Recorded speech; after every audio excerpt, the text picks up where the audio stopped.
غبن، نقصان۔ حقیقی گھاٹے میں وہ ہے جس نے اپنے نفس کو نقصان پہنچایا۔ اچھے اور نیک کاموں میں کوتاہی کرنا جبکہ ان پر ثواب کے حصول کا تمہیں اطمینان ہو، خود فریبی اور ضرر ہے۔ واقعی مغبون وہ ہے جسے خدا عز و جل کی طرف سے اس کے نصیب میں ضرر پہنچے۔ مغبون وہ ہے جس کا دین فاسد ہو جائے۔ مغبون وہ ہے جو جنت کے بلند مقام کو نہایت پست گناہ کے بدلے فروخت کر دے۔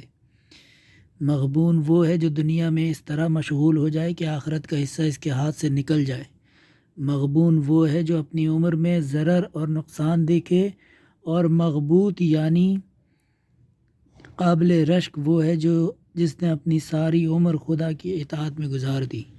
جو شخص خود سے راضی ہوگا وہ گھاٹے میں ہے، اور جو اپنے نفس پر مکمل اطمینان رکھتا ہو وہ مغرور ہے اور آزمائش میں ہے۔